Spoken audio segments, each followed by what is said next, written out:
So we got the Superman with us tonight. Jerry, I don't even know what I guess sergeant, right? You were a sergeant, you were a jiu-jitsu professor. Yes. You were in the military. What were you in the military? What? I was a sniper in the United States Marine Corps. Are you asking like what my rank was? I was a corporal. And then I was a police sergeant.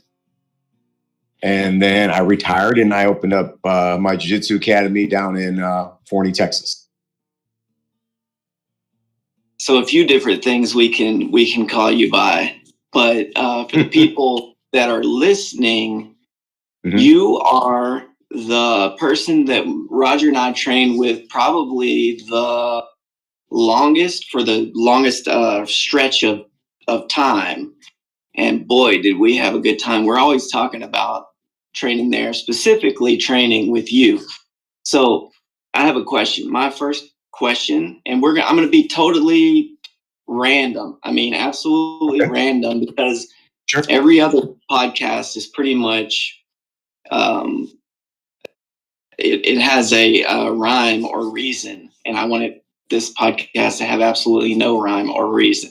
So if you got kidnapped or held hostage right now by terrorists, and they said you have to defeat me, absolutely choke out, tap out, defeat, and then you have to defeat Roger, choke out, tap out, defeat. How would that have to play out? How would you get me? How would you get Roger? Well, I haven't trained with you guys in a long time. I'm sure you guys have progressed quite a bit. That's a tough question. So no conventional weapons, just hand-to-hand combat. Yeah, it's got to be jiu-jitsu. It's 100%. It's got to be jiu-jitsu. Yeah. So right. So me having a wrestling background, I did a lot of Greco-Roman. I would obviously try for a takedown, right? More so on you because you're the smaller of the two guys. I would try throw on you. I'd probably do try to do a leg trip on Roger. And then I'm a top player. I don't like, I'm not a guard puller by any means. I mean, I know how to play guard, and if I do play guard, I am more of an open guard guy. But I like trying to go for a takedown, smashing and passing, and then just trying to, dominate position from there. So that my initial game plan would be a takedown, guard pass, or a takedown not leading into a guard and straight to like a side control mount position. So I guess that would be the best option for me. And I think I guess my question, Joey, you're a brown belt now, right? Yes, I am. Roger, what are you? Purple. Purple. Okay. So you guys, when you both left, you were blue belts, right? Or you were purple belt, right, Joey? I was I think it was 2 stripes purple. Okay. Yeah. And Roger was blue. Yeah. I believe Roger was blue, right? Yeah. Okay. Yeah, that's right. Yeah. But I found some videos the other day that are painful to watch of me as just got my blue belt, which was actually like 13 years ago or 14 years ago. And the rolling is pretty horrible. But you can kind of see there's some like elements in there of today. It's just like really wound up. And it's pretty ridiculous. But I think that the role between you and I would be pretty similar to the other like 100 that happened, where it's pretty much just a slow rolling devastation. But I can't say how it would go with Roger, because Roger's got a lot of flip-flop. Yeah, so I will tell you, unfortunately for me, the last 3 years, I've had a ton of health problems. I really don't roll anymore because if I do and anybody goes hard, I'm in excruciating pain. I need both my shoulders replaced. I need both my knees repaired. The last 3 years have just been a nightmare. So I mostly just focus now on the teaching aspect, right? Very, very seldom do I roll. And if I do, I try to roll with someone who's not going to try to kill me, which everybody tries to kill you when you're the black belt. And, but I can't roll long. Like I said, I need a lot of repair work done. So unfortunately for me, my days of rolling, my days of competing are really pretty much in the past. But I still love jiu-jitsu. Is it from jiu-jitsu or is it from military life? Well, it's a little bit of everything. Like, I wrestled in high school. I was on a very good wrestling team. I was an average wrestler, okay? But I was an average wrestler on a really, really good wrestling team. It's just years of abuse from wrestling, military, law enforcement, and, jiu-jitsu. And it just finally is all... When I hit 50 is when it all started catching up to me. But I still love, like I said, I still love it. I still love teaching. I love seeing the progression of my students. The gym has grown. I mean, we average like 30, 35 adults a night, before the holidays. Obviously people start taking time off during the holidays, but yeah, but still love it. Still here, just unfortunately for me, my rolling days are long gone. I'm focusing now more on competitive shooting, which I used to do back in the day. So do you think that, are you missing something without that competition? Or are you still getting exactly the same benefit from jiu-jitsu? So, that's a great question, because when I first realized I had to stop competing, I kind of got into like a funk, like a depression, because I've always been a competitor. And I got back into firearms, and it does give me that same thrill, because jiu-jitsu is you and the other opponent, right? It's you and someone else, and you're squaring off. And actually, competitive shooting is you against multiple competitors, right? So I get that exhilaration from it, but at the same time, it's also different, right? It's not the same, but it does help. It did help me cope with the fact that my jiu-jitsu days are over, as far as competitive, right? So right. Do you feel like that that your focus on competition training and that hard, like keeping that steady intensity played? I mean, did it hurt your jiu-jitsu? I mean, I know that it is a negative now, but do you wish that you would have done like more soft self-defense, like very basic training? Man, that's a good question. I don't know, because, I came from, like, if you follow my professor, Patrick Robinson, I don't know if you follow him or not. The guy is, 55, and he's tearing up the competition scene. And, our team, we competed a lot. So there was no easy rounds. Like, you went to go to train, and every training session was a competitive role. So I do think that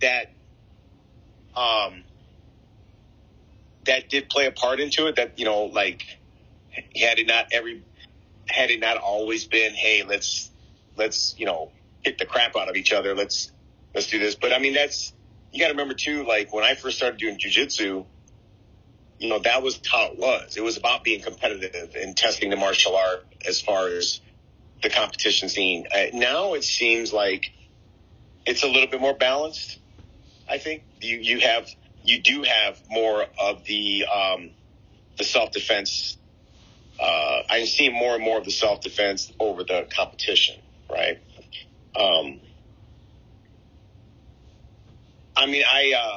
I like them both. I was a police officer. I had to use jiu-jitsu on the streets. So I did do both. But those competition roles with some really big, really strong, good dudes, I can say that about wrestling too, right? Wrestling was competitive. I was on a really good team. And, there was no easy days. That's for sure. What techniques would you say that you used the most as a police officer? Was it the same ones? More of like a body lock to a takedown, obviously like law enforcement, you want to put somebody in custody. They start resisting. Where does it go? It automatically goes to the ground, right? Kind of like I would call it more of a chicken wing, like a wrestling chicken wing to try to subdue somebody, get their hands behind their back. But there was, you lock up with somebody, you trip them or you pick them up and you take them down.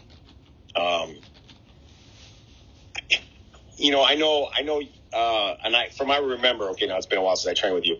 I know you really liked the Gracie Jiu-Jitsu, the way they but having gone to the Gracie Academy when I was on the sheriff's department, and having done Gracie combatives, I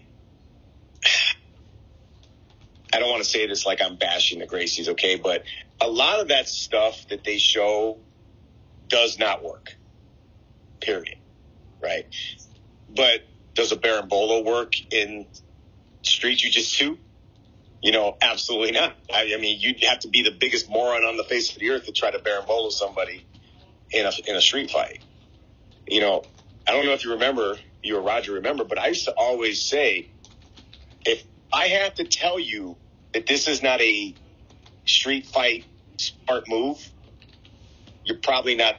You probably shouldn't be doing it, right? I shouldn't have to tell you that this is a competition technique over what is a self-defense technique. I used to stress that all the time. You know what I mean? I shouldn't have to tell you that. I do remember that. Yeah, I do. I do remember that. Where did you train techniques at? At the Gracie Academy. When Gracie Academy was in Torrance, I went and trained with Henner and Hito and Gracie. Oh, okay. At the Gracie Academy. At HQ, I gotcha. Yeah. Did you roll? Did you get a chance to roll with them? No, they didn't. They didn't roll with any of us when we went there. What techniques specifically in that combatives course are you not the biggest fan of? Well, you know what? Let me take that. I'm gonna take it back a second. So it's not so much the combatives course that I thought was. Some of it there was I guess it's not so much combative. It's the Gracie self-defense in and of itself. You ever see the one where I think it's Hoyler is training with his daughter, and she's young at the time, and he does the grab for the neck, and she wraps around and does like an Americana type grab and gets in the tap.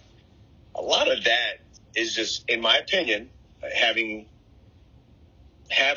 to have fought on the streets in one of the most dangerous. When I got hired on the sheriff's department, I worked in Gary, Indiana. Gary was the murder capital of the United States, and having dealt with that, stuff like that, it just doesn't make sense.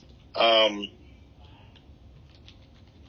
of the punch block series from Gracie combatives, I just don't think worked right. Now, I think what worked was a lot of the control positions, like how to work, like be in mount and maintain mount to control somebody. But I just felt like the punch block series for combatives was not effective, and I can say that from firsthand experience. And I can say that the old school Gracie self-defense that you see, again, this is just my opinion. I may get some hate for it, but it's not effective. It's just not. I mean, I had to fight for a living. You know what I mean? And I'm telling you, it ain't going to work. But that being said, I did use a lot of jiu-jitsu when I got into physical altercations, and it worked. But it worked what I did, right? Body lock, takedown, getting on top, maintaining position, If you were to wind up in the guard rather than the punch block series, what would the strategy, or what kind of like mindset should it be? Well, okay, so obviously ending up in the guard, I can say fortunately for me, I never ended up in that position, right? Trying to sweep the opponent and get on top, right? Because if you're going to sit there and try to open your guard and lock up their arms and try to use your shins to block it's not always very effective, right? I'm not saying it's not effective all the time, but it's just not. I mean, and I think it's a means to an end, right? I think that's the goal of it, right? It's a means to an end. You're not supposed to sit there and absorb all that stuff, but I just think that I would find that if I had someone in my guard, trying to push them away would be better than sitting there trying to work the punch block series. And that's just from my personal perspective. Does that make sense? Yes, definitely. So kind of disengage, or yes, not getting if I'm going to open my guard, I'm going to put my feet on you and I'm going to push you away. I'm going to try to kick you and push you away and get to stand up, right? Obviously, sometimes that's in a perfect world, though, too, Joey. We know that a fight is dynamic. There's no fight is going to go step 1, step 2, step 3, step 4. Just like a jiu-jitsu match. There's no jiu-jitsu match I ever competed in.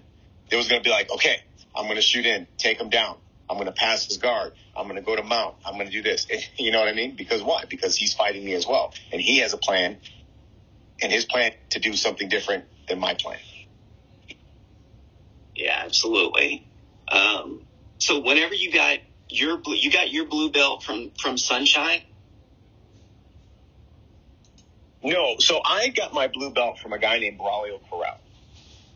And then I left Braulio and went to Patrick. And then I got my purple, brown, and black from Patrick Robinson. Okay, so when you got your blue belt, what would you say the standard was then? And is it the same standard that you have now? As far as what I qualified for to get my blue belt? Is that whenever you received your blue belt, do you kind of go by that same standard whenever you give the blue belt to someone? So so that's a good question. So I don't necessarily have a criteria, okay? But I also, like some people say, well, you shouldn't promote off of time, right? Like attendance. I hear that all the time. But let me ask you something, Joey. And you've been doing this for a long time. How are you going to get better at jiu-jitsu, right? How do you get better at jiu-jitsu? You come to class, right? Yeah. You come to class, you pay attention, you train hard, okay? Some people say, well, why don't you do a testing system? Because I don't believe in it. I believe that Joey McAllister comes, he trains, he doesn't train the minimum, right? He trains 3-4 times a week. He's coming in here and he's showing progression, not only with the techniques that I show, but the techniques that work well for him, right? And that's how I get. I watch everybody. I tell everybody, you may not think I'm watching you. I watch everybody. When they're drilling, when they're rolling, I watch everybody. And then I also, I've got we've got a couple black belts now and a couple brown belts, and it's not just my decision. I'll say, hey, you guys remember Rex, right? You guys remember Rex? Yeah. Yeah, absolutely. Yeah, okay. So, I'll say, hey, Rex, I'm thinking of promoting Joey to blue belt. What do you think? And he'll tell me, oh, man, I've been watching him, and he's got a really good guard. He moves well from this position to that position. And he'll tell me, yeah, I think he's ready. Or if he tells me, no, I think Joey, because it's not just Jerry Gonzalez, right? It's not. Even though I'm the owner of the school, I'm the highest ranking black belt of the school, it's not just my show. I take into consideration all my coaches and what their opinions are. And so that's how I do it. I don't do it based off of a test. I don't do it based off of, it took me X amount of time and I had to do X, Y, and Z to get my blue belt. No. I watch you. I study you. I look at your progression. Oh, man, Joey's doing really good. Yeah, he's only a 2-stripe white belt, but he's got a great guard. He's catching purple belts. Well, maybe it might be time to bump him up to a blue belt and then, monitor him from there. That's how I do it.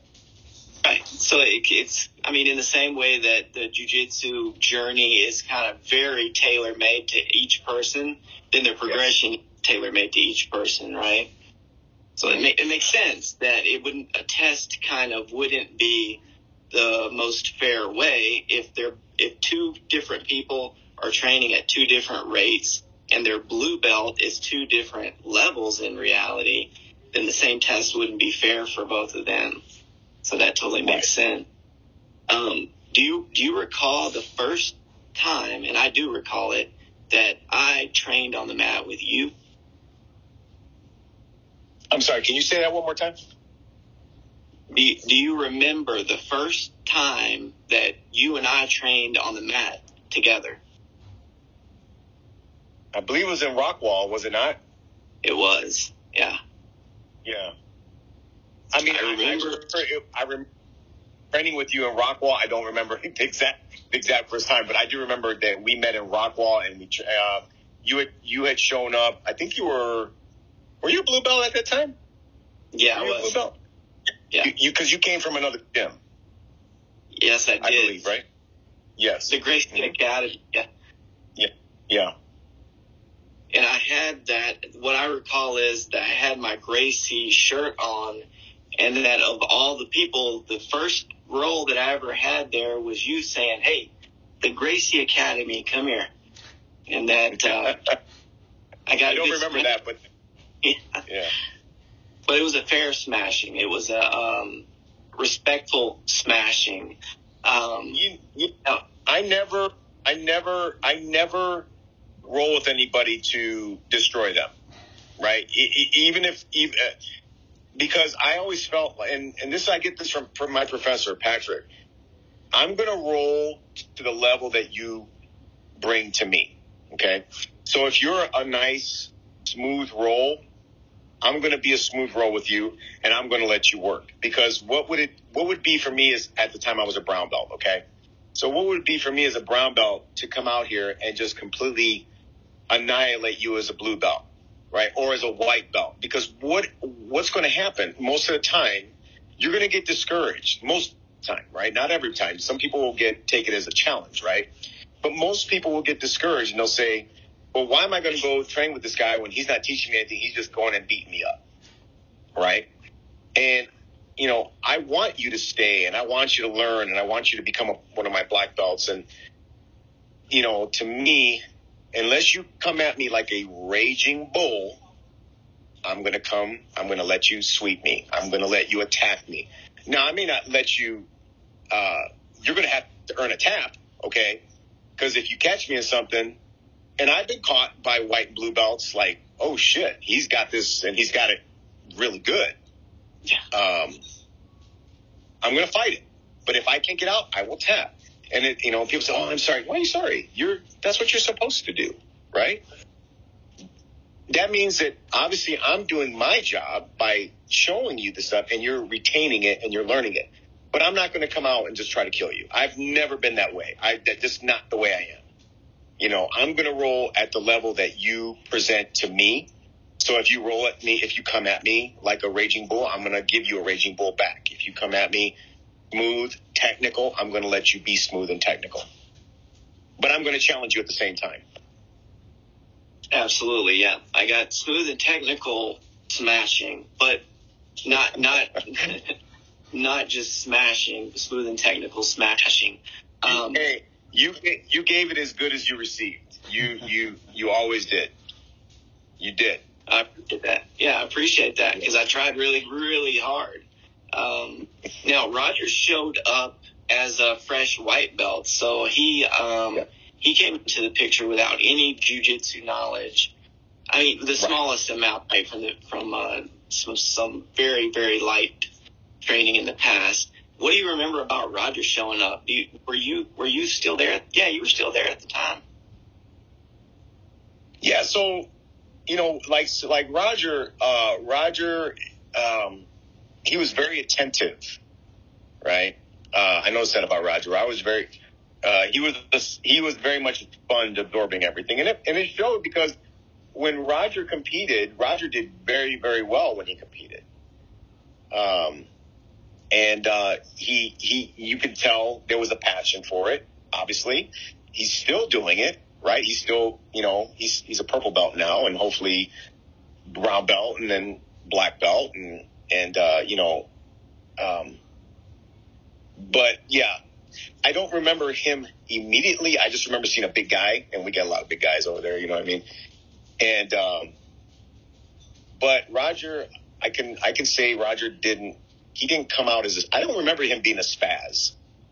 At least I don't remember that. I don't know if you can comment, if you can remember that or not, but I do remember seeing that will to learn and progress. And again, when he competed, it showed because he did very well when he competed as a blue belt, from what I can remember.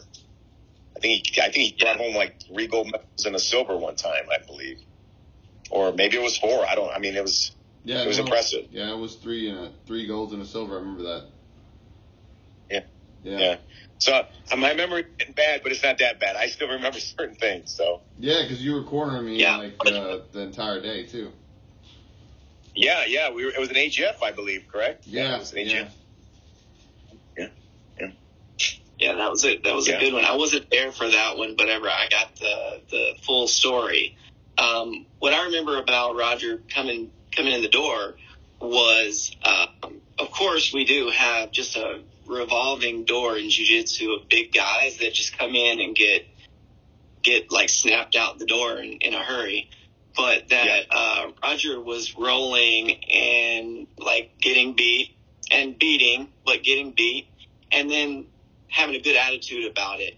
And that really, as the jiu-jitsu guys, that kind of is like, oh, that's a pleasant change from the norm. So it makes us want to kind of work more with that. Right. Because think about it. You've been doing this a long time now. Think about all these guys that have come through that door. And they come maybe 1, 2 classes. Their ego can't take the fact that, I'm this big 230-pound guy, and this 160-pound guy just freaking wrecked me. And they leave, right? I can't keep track of all the people that have come in and out of the gym,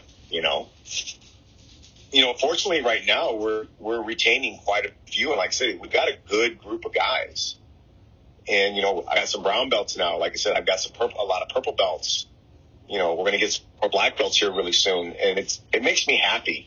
I tell everybody, I want to see 30 new white belts in front of me, and I want to have 30 black belts behind or on side of me, because that means that I've done my job and I've made jiu-jitsu fun and I've made it a good experience for you. Absolutely. It was always a good experience for Roger and I, for sure. There training with you. What would you say is the difference between the retention, the way that it was, and the retention now? Why is it improved? I don't know. I just know that we've gotten some really good guys, just some really, really passionate, really good guys that have come in and have humbled themselves. And we've got a couple really young guys that are, man, they're athletic and they're talented, and you could see them like absorbing, like just taking it all in, and I love that. I absolutely love that.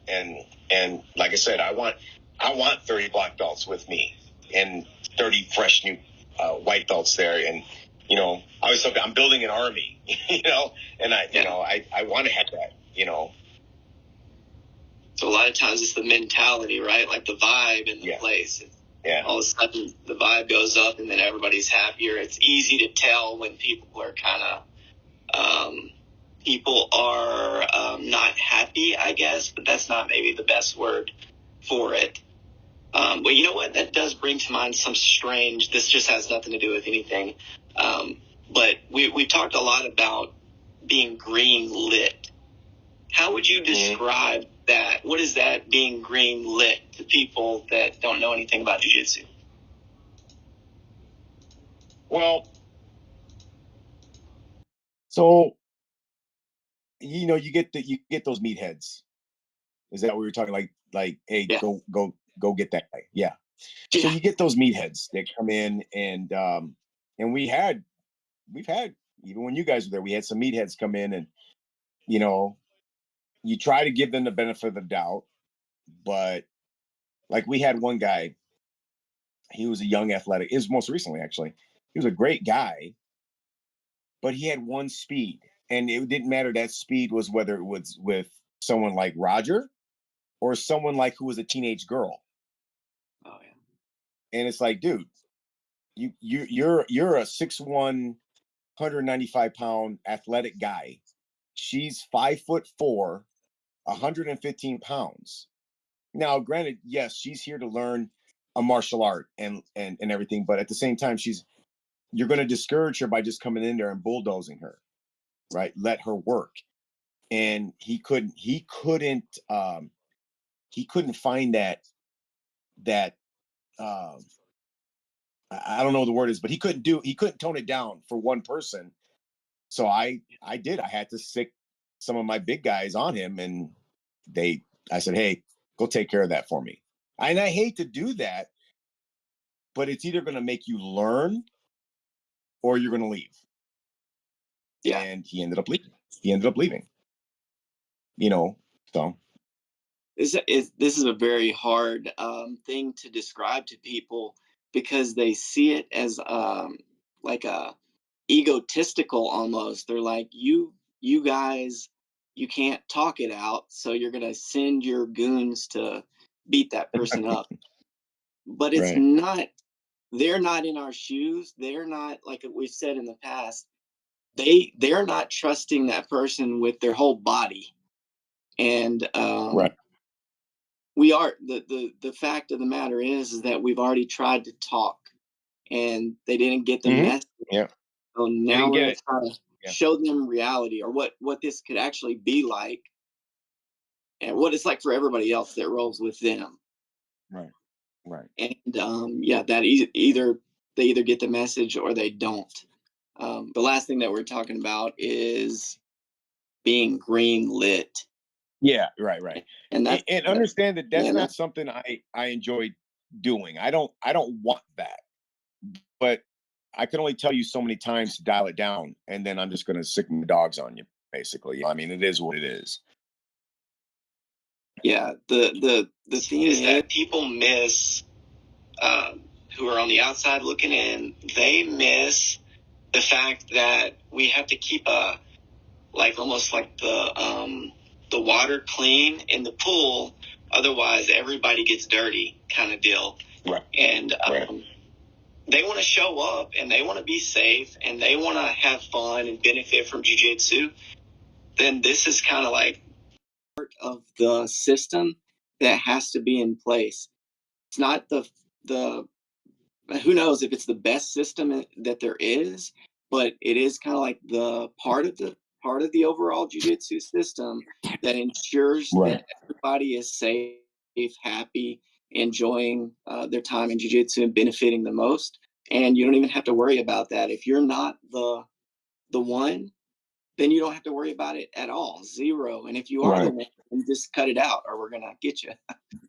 Right. Yeah, But, and like I said, I don't. It's not one of the things that I enjoy having to do, but you know, especially when it comes to women, like I want to bring more women into the gym, because I'm sure it is the same at your gym and wherever Roger's training, or if you guys are training together, I'm not sure, but there's always more men. And what happens when a woman comes in and she doesn't see other women, right? So we're trying to, because as a father of daughters, you know, I want my daughters to learn jujitsu so that they can defend themselves, and and but you get these guys, women walk in and they're immediately intimidated. You see these big guys and they're like, oh, there's no women here. And I'm trying to bring women in, and now you're sitting there hurting all my women, and they're either taking time off from injury or they're quitting because it's just like, well, he blew my knee out. You know what I mean? So it's like, man, dude, you can't do that. You it's sometimes some people just get it, some people don't. It's just the way it is. And that's the thing. That's just to wrap this up on the being greenlit. That some people get it, some people don't, is exactly the point of the whole thing.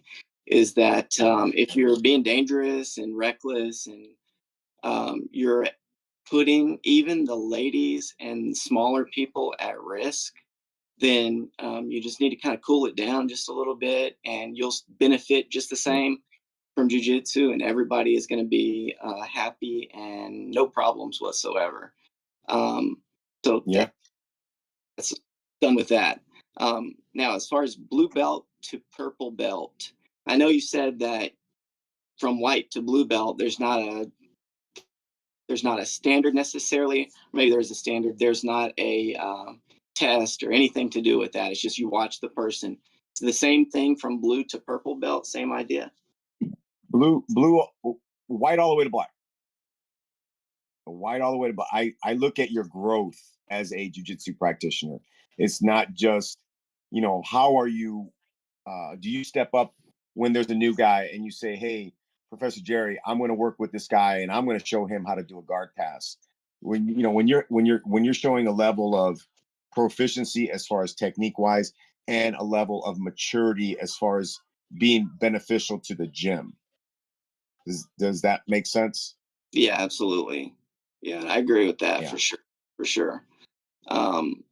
As far as now, Roger and I were both promoted on the same day, me to purple, Roger to blue. From your experience starting at Rockwall with me and Roger both, I mean, at different times, what did you, and I've asked this before of the other professors and instructors that I've trained with, whenever you first saw me, we'll focus on me for a second. What did you make of my jiu-jitsu monster? I'm sorry, what did I make of your jiu-jitsu? Like, what was that again? It's, I guess, an amalgam. The jiu-jitsu Frankenstein system that I put together. What did you make of that? So I can say, and I don't know if this is going to answer the question correctly or not, but with you, I can tell you were very passionate about jiu-jitsu. Okay. When I rolled with you, you were always technical. Or even early stages, you were always, there was always something. I could see the wheels spinning in your brain that you were working a technique and stuff like that. So to me, you demonstrated to me that this is what you wanted to do. And then when you coached the kids, you were always very technical. You were always very passionate. You brought a lot of passion for what you did to the children as well as to the adult class. And you were a good training partner, right? You weren't, hey, I'm gonna, I saw you take the time. You were one of those guys that would go help the new guy and try to bring them in and get them, either whether it was get them caught up or just just put them, like, take them under your wing. Absolutely. Now, as far as that standard, let's say that standard, do you expect that from the purple belts or the higher belts, what if they're performing at that like brown belt, purple belt, black belt level, but they're not acting like that? How do you treat that? So you ever I saw not, I don't know if it was a meme of Dean Lister, and he never promote someone to black belt that was an asshole. I'm pleased. I don't know if we can swear on this or not, so I apologize. Because at the end of the day, Joey, if I promote you, that's my belt that you're wearing. You represent me. And if you're the biggest douchebag on the face of the earth, what does that say about me? Right? You think of martial arts, you think of jiu-jitsu, you think about, honor, respect. All those things are why a lot of people, like when you take your kids, when people bring their kids to jiu-jitsu, well, I want them to learn discipline. I want them to learn how to defend themselves. So you have to be a role model, right? Just like I have to be a role model. How would it look if I was your professor and I was a womanizer and a drunk and a bar fight guy and this, that? I want you to represent me the way I would want to represent my professor. And you know what I'm saying? And yeah, I expect that from pretty much all my belts. It doesn't matter blue belt, purple belt, black. I want that from all my, because when I promote you, that is me. You represent Jerry Gonzalez. And I don't want anybody saying, man, that guy's got some of the biggest jerk offs in his academy. Yeah. I've always said this. Douchebags that come in, they weed themselves out. I firmly believe that. They do. Now, but in the let's say the off chance that they didn't weed themselves out and they made it through the cracks and they're like getting very good, if they don't take that leadership role, is that just a conversation, or what? Do they stay in that lower belt forever?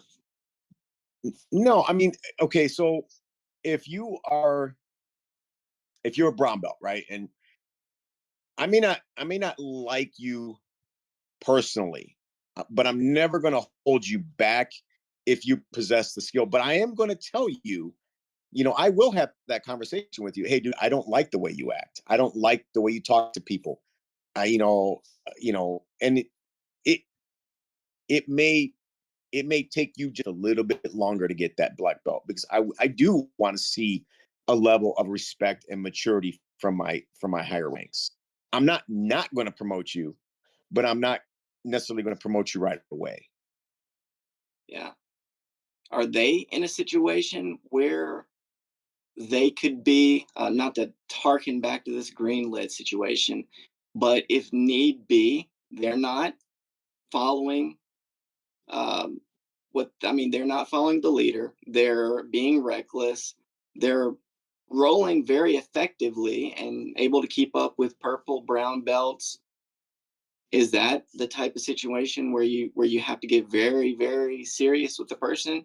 You let them keep progressing. I mean, and that's a very unique situation. Well, so here's the thing. Like, I don't want to say his name, but I know you guys will know who I'm talking about. He was a white belt and he trained all the time and he was progressing really fast.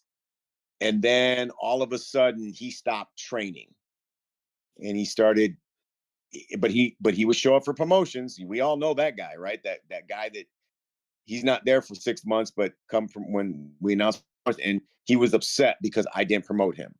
And his attitude was, well, I can tap out this guy. I can tap out that guy. And okay, well, you also outweigh them by 50, 60 pounds. You're a big, strong guy. Now, if I put you with this guy and he's smaller than you, I guarantee you're not going to tap him out, but he didn't come to me at first. And maybe you know who I'm talking about, maybe you don't, but if I were to say his name, you know exactly what I'm talking about, but I'm not going to say his name. And he got passed up for promotion. He was very upset. But he didn't come up to me. He was bad mouthing me behind my back. Now, I could have been like, you know what? Get out of my gym. Right. But I wanted to give him the opportunity. I wanted him to progress. And after promotions, he showed up a couple times and then went back to doing what he was doing. Wasn't showing up for classes. That he was taking off womanizing and doing all that. And listen, man, you're a grown man. I'm not going to tell you what you can and cannot do. But what I'm going to tell you is, if you want that, if you want that blue belt, you come to class, and then you can go womanize all you want when you leave class, right? You probably know what I'm talking about. Just from that comment. Yeah. Okay, so come second promotion, he hadn't been there in 4 months, but he shows up for promotion. He's first one in line, and I didn't promote him. And again, he's upset. And I finally went up to him. I said, I heard you have a lot to say. Now, I wasn't confrontational, okay? I was not confrontational, because if you're not man enough to say it to my face, it really doesn't mean crap to me anyways. But I explained to him, I said, listen, man, I don't know why you're not coming to class, but if you think that these guys who've been here 3-4 times a week are going to get promoted, and you're going to get promoted with them, and you're only showing up once a month, it's not fair. And I don't care if you could tap out the whole gym, which you can't, but I don't care if you can. I'm not going to promote you. So either you straighten yourself out and come to class, or you leave. And he said, well, I'm going to come to class. And he didn't. And he ended up not coming to class. So this is kind of the common case, that regardless, good, bad, or ugly, that there's always some kind of excuse to quit. If you're a quitter, then there's like everything is an excuse to quit. And if you're not a quitter, then nothing, like literally nothing, will make you quit in the big picture. So and it's funny, because people have said, hey, what happens if he walks through the door and says he wants to train? My gym is open to him. He's welcome to come and train. Even though he's bad mouth me and all these other things, he's welcome to train. If he trains and he acts like a decent human being, then I will promote him. Yeah. And that's it. Regardless of what he says about me behind my back. Well, that's probably part of what the promotion would be, right? That kind of attitude change would be part of what's necessary to reach the next level. Technique would be like way down on the totem pole, and attitude and kind of the way that you deal with people and act as a representative of jiu-jitsu and a representative of the gym. That's a way bigger deal in this context, right?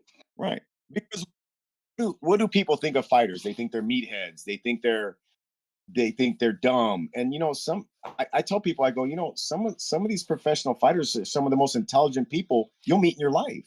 Just because they fight for a living does not mean they're a meathead, right? But then you get a guy who's a good UFC fighter, and then he goes and does cocaine, and then causes a car accident and leaves the car. And then that makes all martial artists, all fighters, look bad.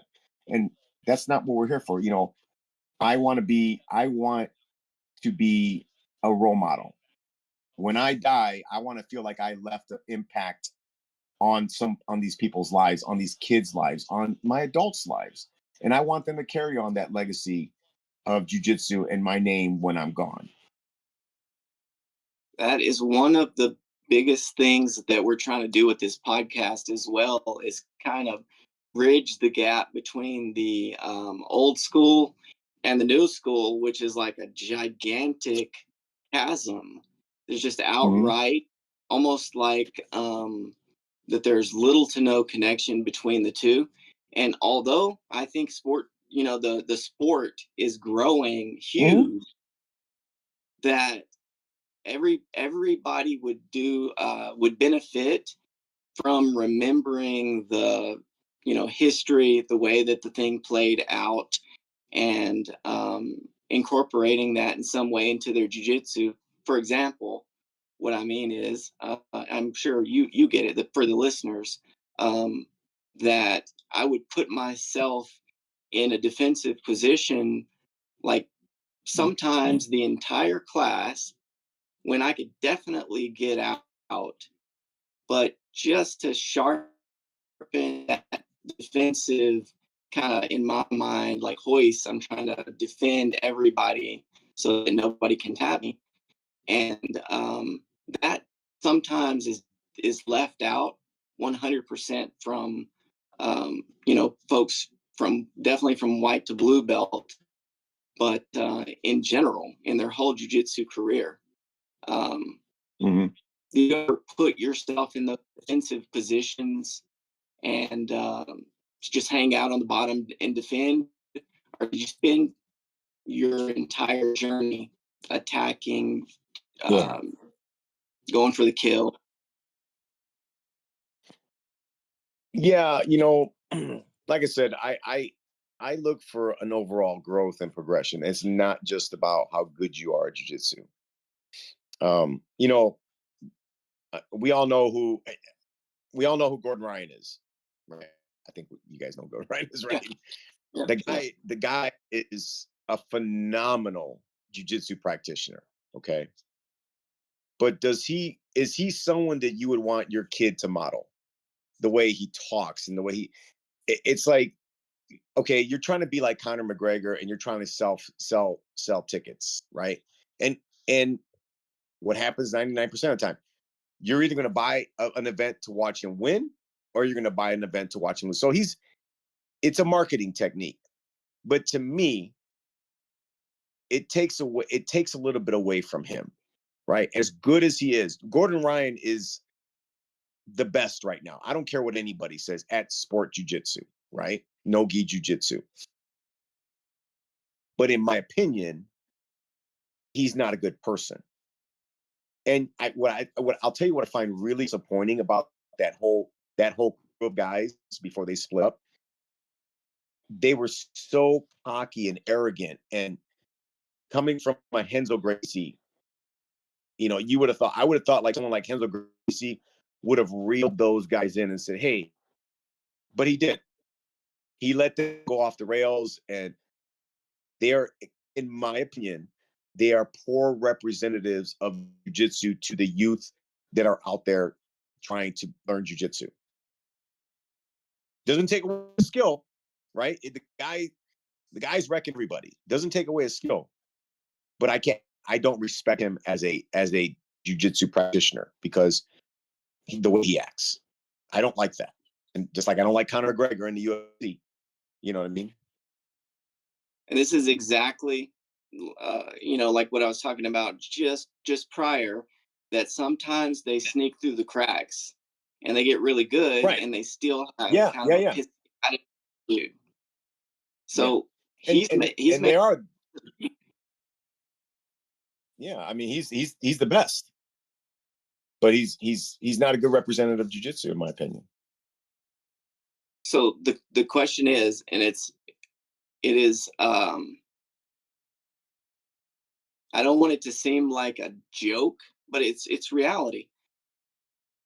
Although he is the best jiu-jitsu guy on the planet right now, does he actually deserve? I know it's not up to us. Does he deserve to be recognized as a great, Brazilian Jiu-Jitsu black belt? I mean, obviously he possesses the skills, right? We've already established that. But again, think about I don't know if the boys still train jiu-jitsu or not. I don't know if they still train or not, but Absolutely. Would you want your boys acting like that? Right? I can remember, I know you, Doey, and I know from you raising those boys that you were raising them to be respectful. And I mean, kids are going to be a pain in the butt regardless, right? But same thing with my daughter. My daughter still trains. She teaches the Little Warriors class. I want you to be a good representative. Think about those kids that you're the head instructor of those Little Warriors, okay? How is it going to look if you got in trouble and got arrested, or you were mean and you were bad mouthing people all the time? I don't. Parents don't want that. I, as a parent, don't want that. We need to represent this art in a positive way.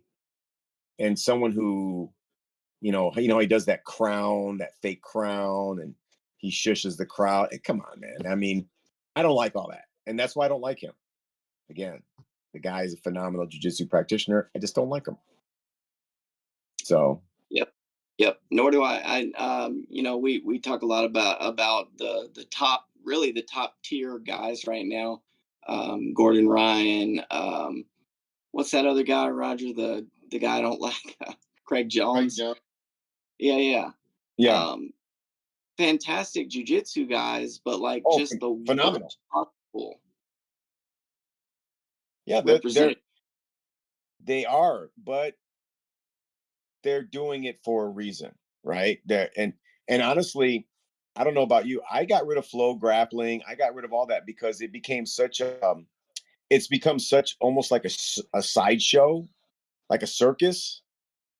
And that's not what I want. And I don't watch any of those events anymore. I don't even watch the IBJJF anymore because it's gotten kind of very political. And flow grappling, it's become it's like I said, it's become like a sideshow, and it's not what I want.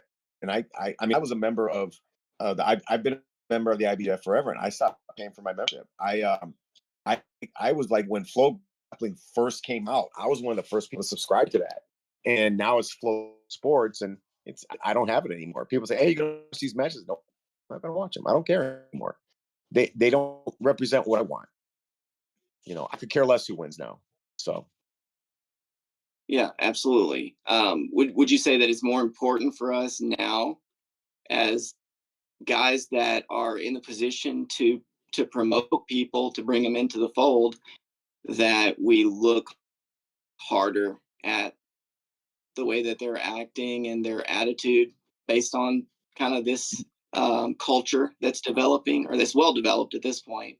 Is it more important, or is it equally important?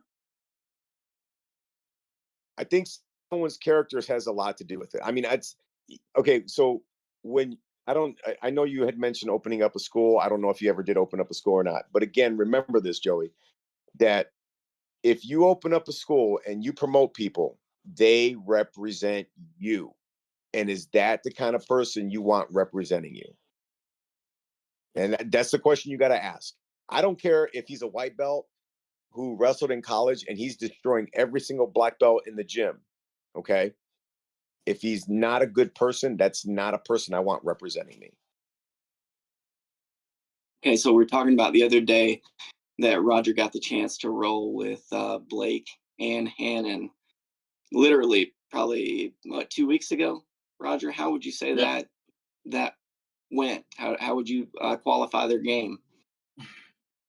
Blake is like rolling with he's Jello. He's always like regarding and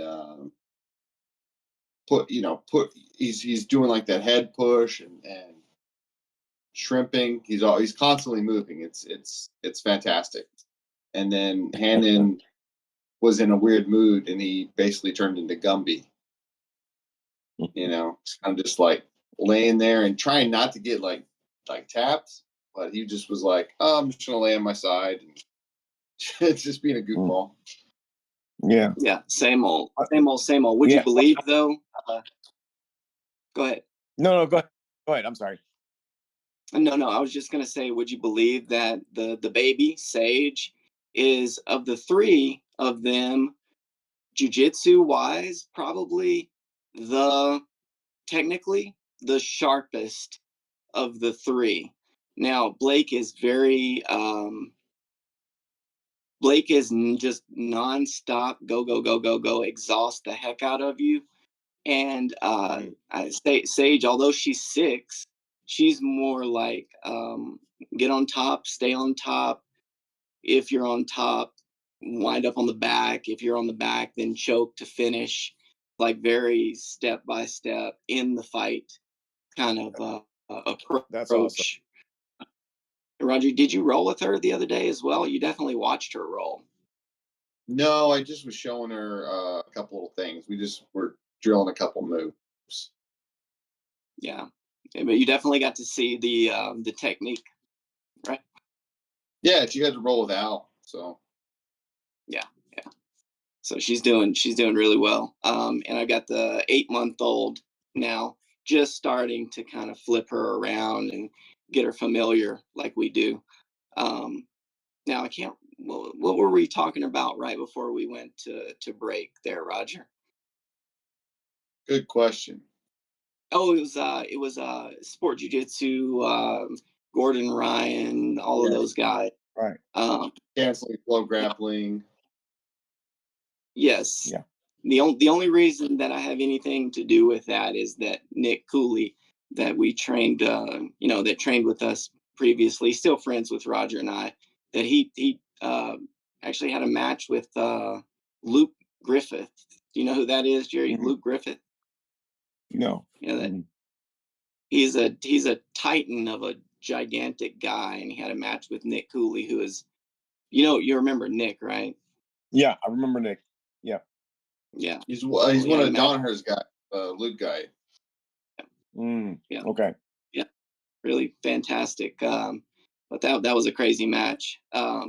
Nonetheless, we're talking about sport jiu-jitsu, the elite of the elite guys, and I guess the attitude problems, or the culture that is being propagated now, which has absolutely zero to do with respect. If the thing switched back around, and I'm not even sure if you're a pro or against this kind of idea, but if it switched back around where disrespect did matter, and it kind of did that one time where Gordon Ryan slapped Andre Galvin. But if it got Yeah. back to that point where things had to be resolved, would that be a good thing? Would that help the culture, or do you think it just needs to keep evolving in the direction, or devolving in the direction that it's going? Honestly, I don't like the direction it's going, and that's why I don't follow it like I used to. I don't. I don't care for it right now. I don't. I don't know what would it take for me to change my attitude towards it, because to me it's already been soured. It's become WWE, right? And it, I just I don't like it. I mean, there's no other way to put it. I don't like it. And like I said, I didn't get into jujitsu for that. I got into jujitsu because I was a police officer, self defense, better myself, better my conditioning, all these things, and it's become kind of a like I said, it's become kind of a circus with all these guys, and I just don't like it. I love jujitsu. I don't like, but I don't like what it's turning into, and I don't know how to Yeah, fix it, honestly. yeah. I think the only way to fix it is, there's two ways, in my opinion, that we could either just burn the whole thing to the ground and restart, You or start over, yeah. I mean, or wait until this generation is gone, and then push back behind, from behind, with new clean water, and everybody gets a fresh new gi type situation. Otherwise, it's Yeah. gonna the water is dirtied, and there's no way to undirty it at this point. Yeah, I don't know. Like I said, I really don't know, and I don't like the direction it's going. Absolutely. Now, just to roll it back just a little bit. Mhm. Whenever we were training at Rockwall, and we did get a chance to roll many times there, and then in the future many times. Um, I've asked this to plenty of folks that trained me before as well. Um, from your one-on-one training, or rolling, or feeling of the technique, did you feel like, right whenever when I first started training there, that I had a lot to improve upon to get to the standard that existed in the gym there? Or what did you think of of the jiu-jitsu game at that point? Well, I think that we're, like I'm trying to. I really, that's a great question. I really don't know how to answer that. I just think that again, you're almost like a tenacity to learn and improve. Does that make sense? Yep. Um, it really shined with you. Okay.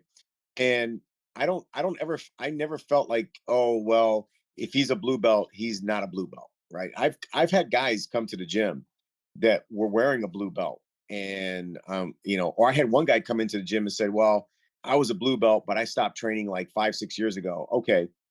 And then you roll with him and he doesn't know what a closed guard is, or he doesn't know what a half guard is. And it's like, well, who were you a blue belt under that who, because it just didn't make sense to me. And I never felt like you were you were always, you were where you needed to be, right? With a little bit of extra, right? And again, that's why, like, I had you coach for me.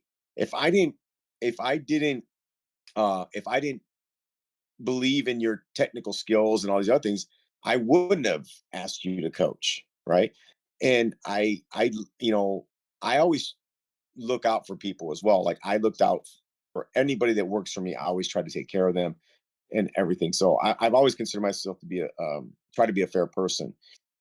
Had you not shown your passion and your intelligence and your skill level, I wouldn't have ever asked you.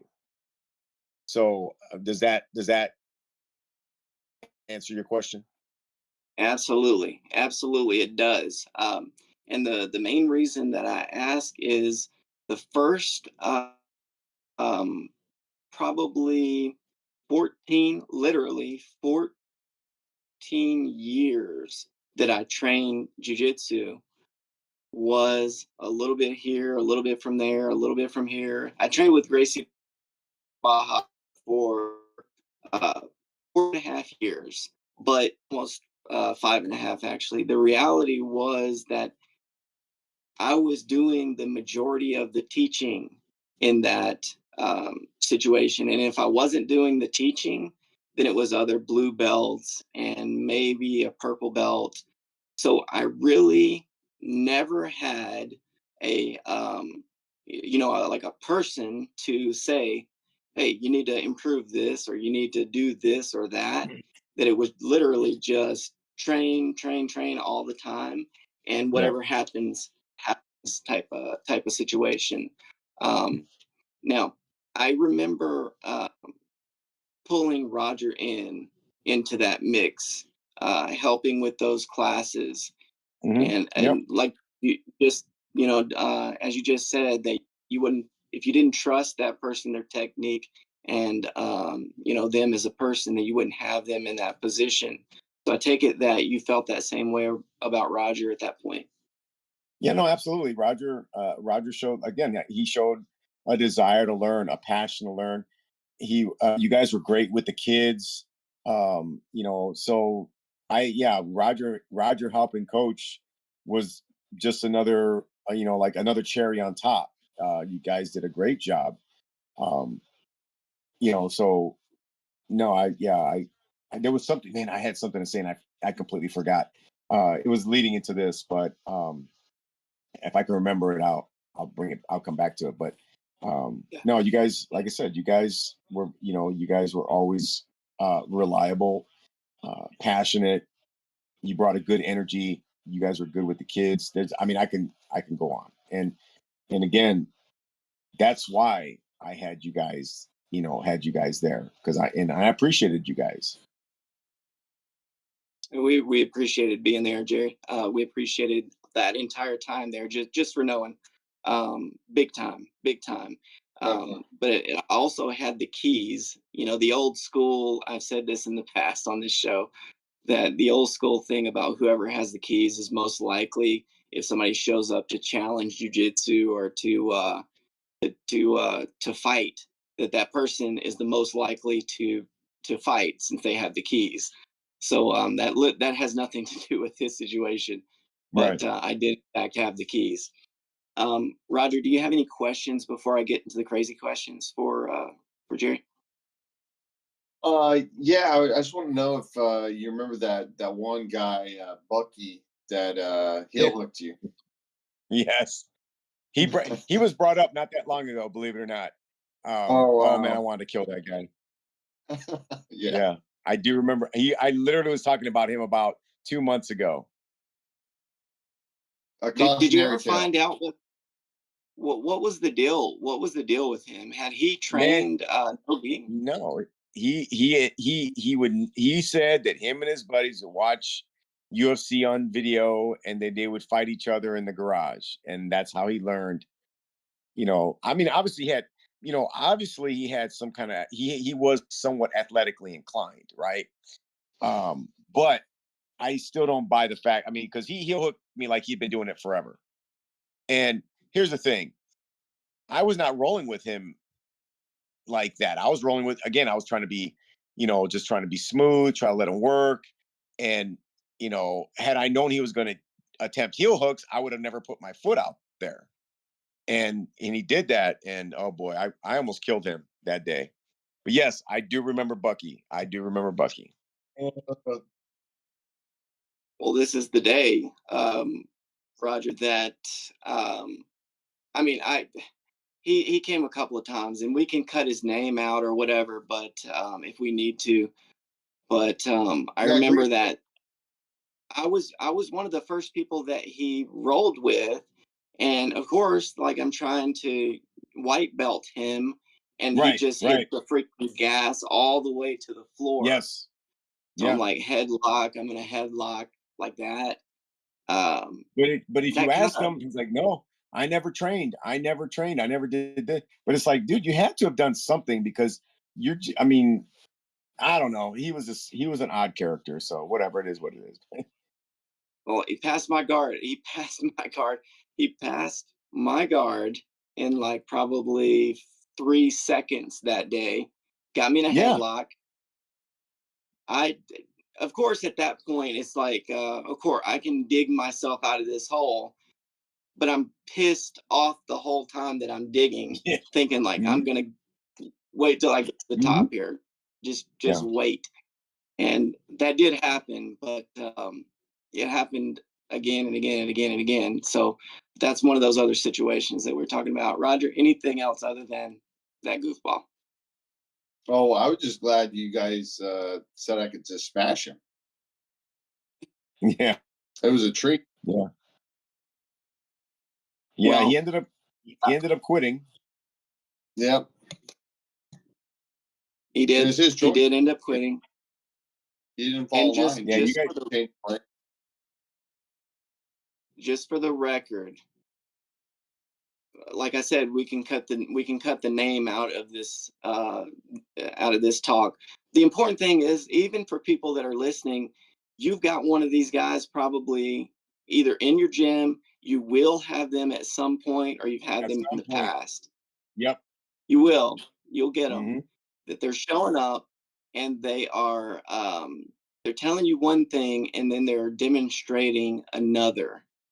Now, some people might hear that and they go, well, shouldn't y'all be ready? Shouldn't you just be ready to go? If somebody shows up good, why aren't you ready to roll with them?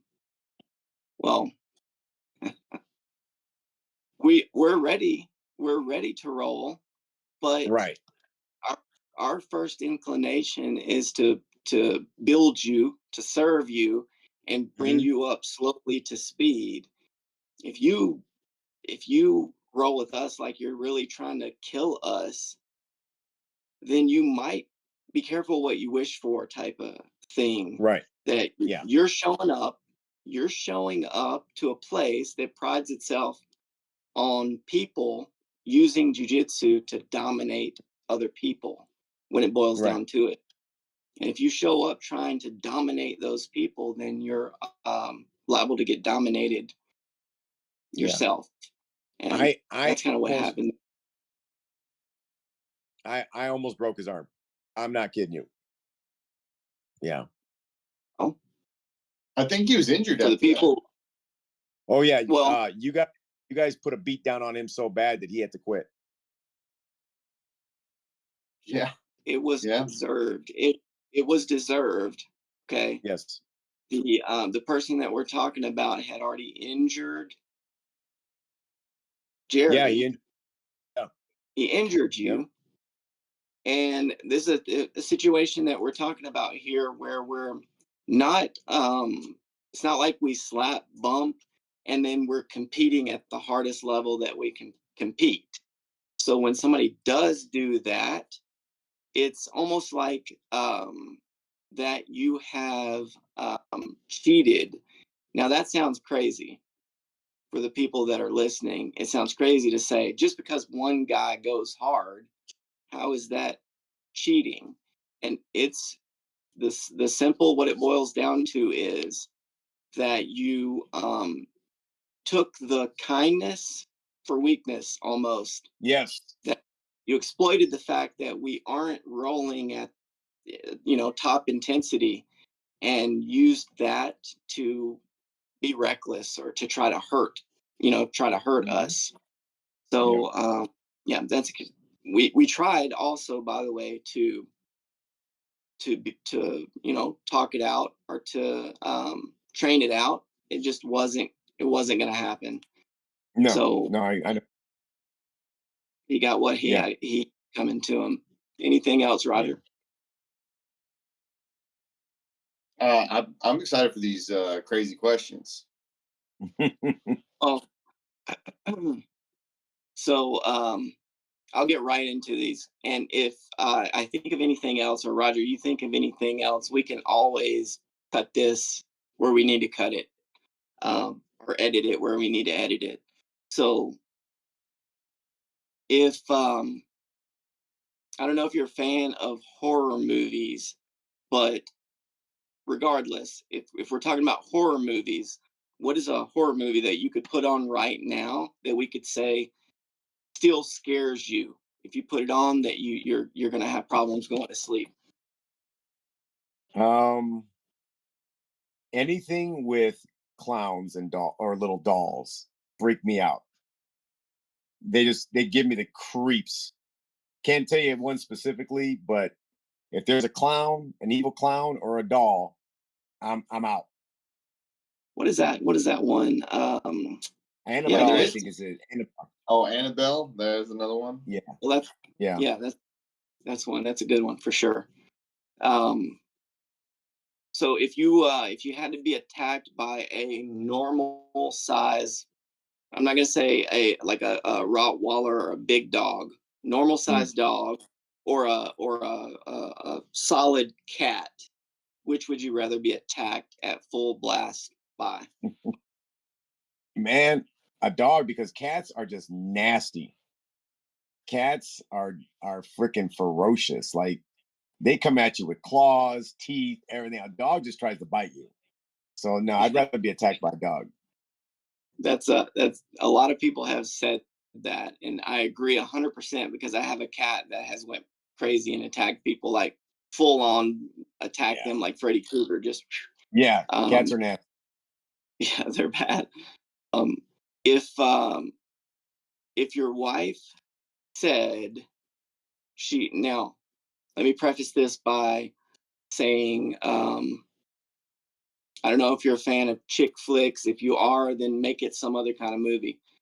But you're asked to watch a movie that you absolutely do not want to watch at all costs. You'd rather do anything else, literally, than that. How do you go about dealing with that? I tell her I ain't watching it. I'm not doing it. Sorry.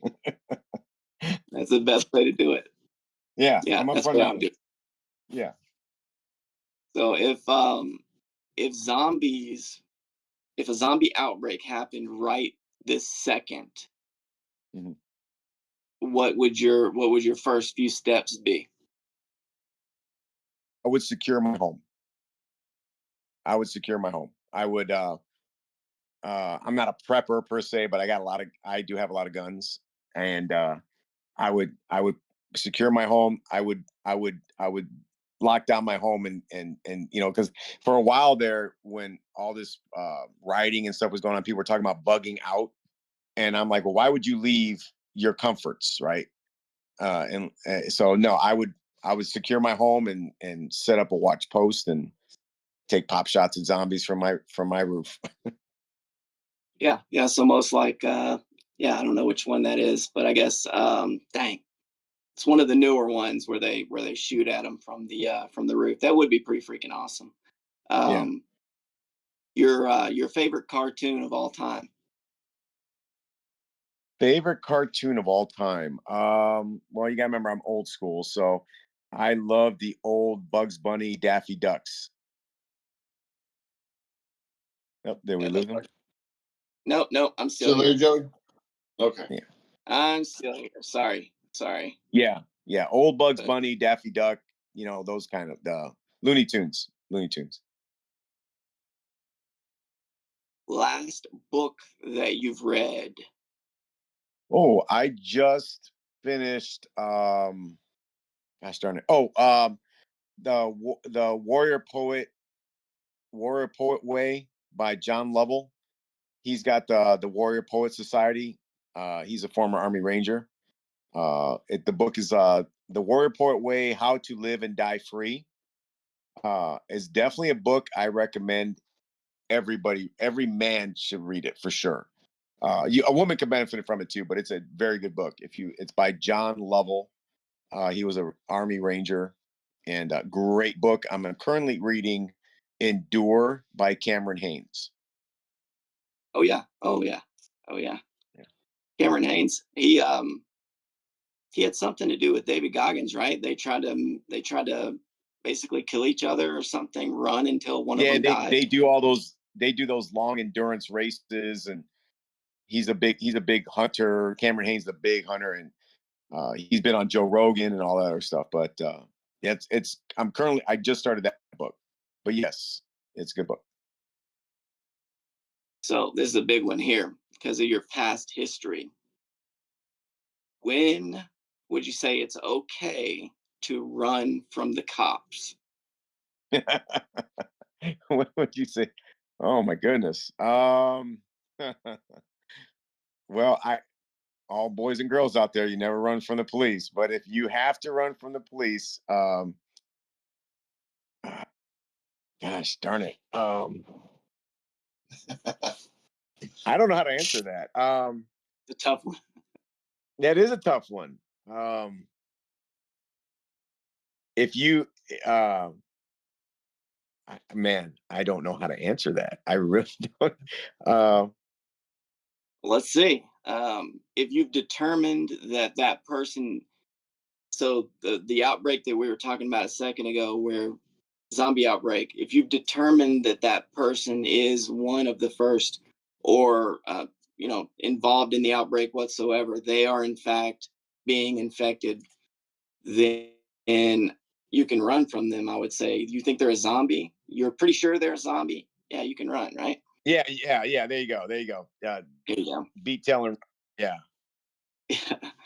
Now, as far as jujitsu goes, for the people that are thinking about coming in the door for the first time ever, there's a lot of stuff online that you can look up, like how do I prepare for jujitsu, or like top questions jujitsu. What would you say is the best way to prepare for your first day of jujitsu? So I would tell you that come in.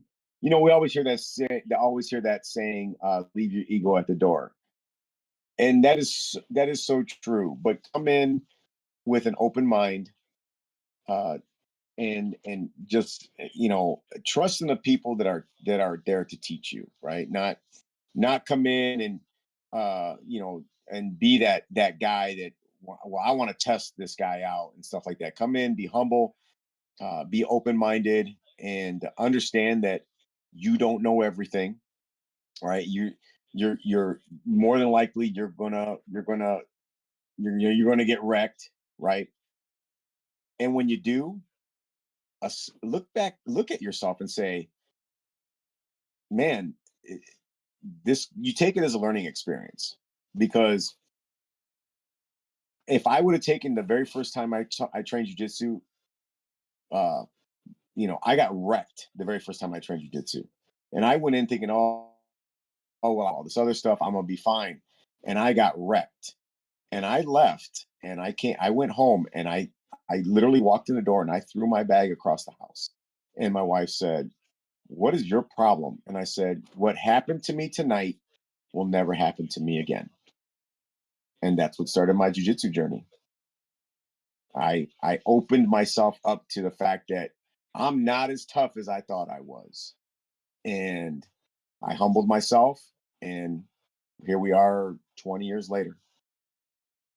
And what would the opposite for the people that are listening? The opposite of that would be that you, if you go in there and you do get annihilated, let's just say, depending on where you go and how you go, you might not get annihilated. But if you do get annihilated, if you think that those guys got lucky, or that you're actually better than that, you're just not in good shape, or you get your ego wound up in the whole thing, then you're just going to spend your time in jiu-jitsu chasing your ego. And that's not a good place to be, because it's going to be knocked out from under you every day. 100%. There's 100%. I mean, and there's always going to be that person that's better than you. Always. Yeah. I mean, when I first started jiu-jitsu, and I just kind of go back to what we were talking about. When I first started jiu-jitsu, they wanted that new guy to come in and for them to get destroyed. And their attitude was, because only the strong are going to come back. Only the strong are going to survive. And that's how it was. That's the way it was for me. I guess we came up around the same time. Yeah. Jerry, when did you first started training? What year was that? 2004.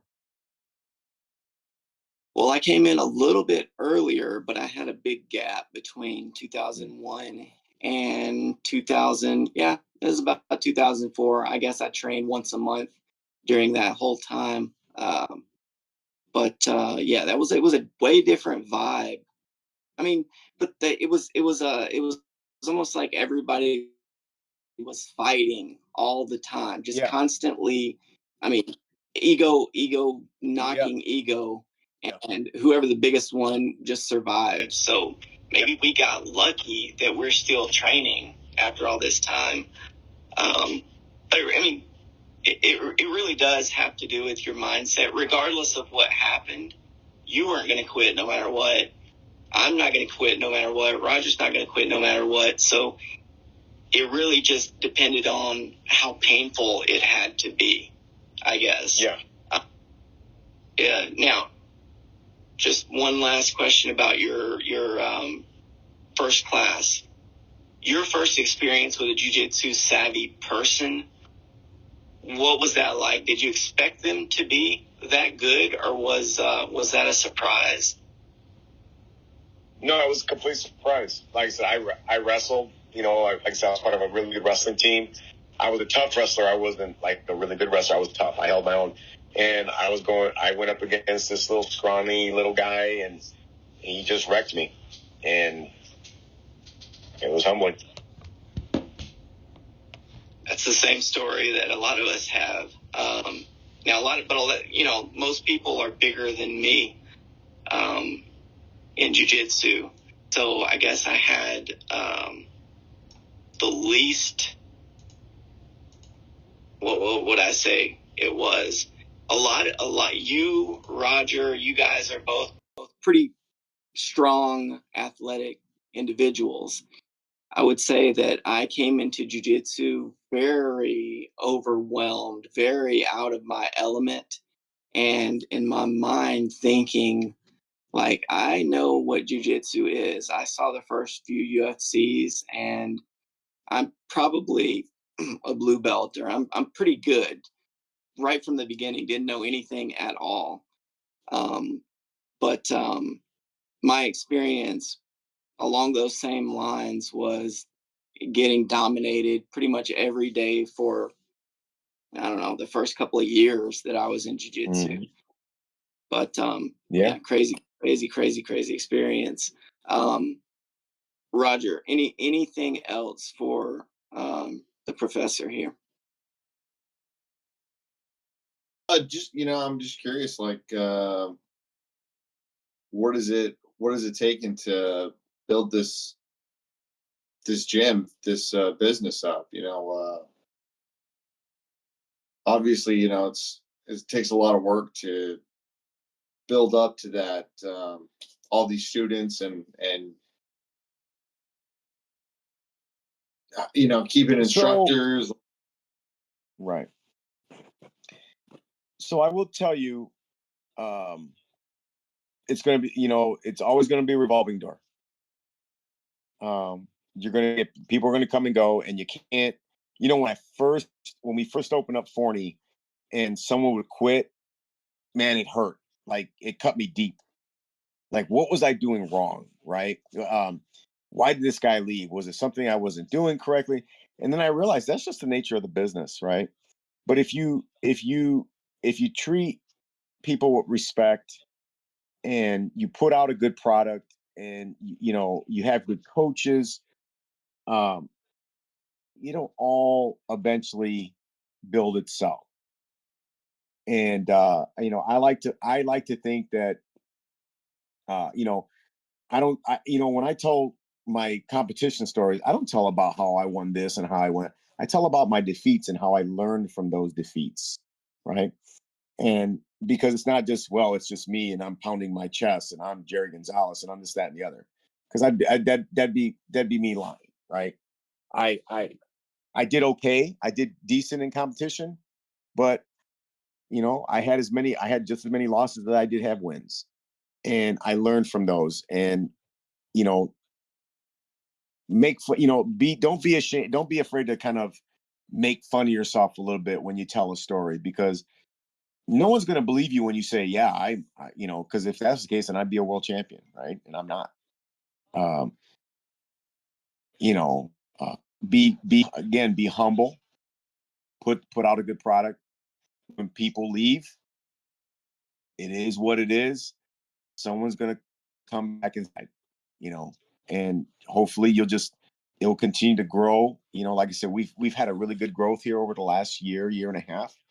And I pray to God it continues, but put out a good product, be a good person, be someone that your students look up to, that they can look up to, that their kids can look up to, that they're not going to just respect you because you have that black belt. They're going to respect you because you're a good person. So practice what you preach, deal in legitimacy, promote the type of atmosphere that that you would like to train in, and don't take it personal when things don't work out. Is that about right? Yep. Yeah. So one last question, and that this, Roger, we might not even include this in the whole deal. I'm just curious, since I've talked about it so many freaking times on this deal. I don't even want to know the guy's name if you do know who I'm talking about. But were you ever aware of a guy that showed up, rolled with everybody, like pretty much tapped all of us out, meaning like blue, purple? He was a black belt, this guy, and he was wearing panties. Do you know anything about that? I do not. He was a black belt? Yeah. This guy showed up. He's wearing a black belt and very good. He's like tapping everybody out. I don't know who he was. He collar choked me like 3 times, like that. He wasn't a regular black belt, was he? No, I'd never seen this guy before that. What was that, Roger? He was like a guest, and some people say it was a Speedo. It wasn't a Speedo. I have no idea who you're talking about. Honest to God truth, I have no idea. This guy just to try to get to the bottom of this situation. And it doesn't even matter, Roger, if we stop recording, because I want to see what this was all about.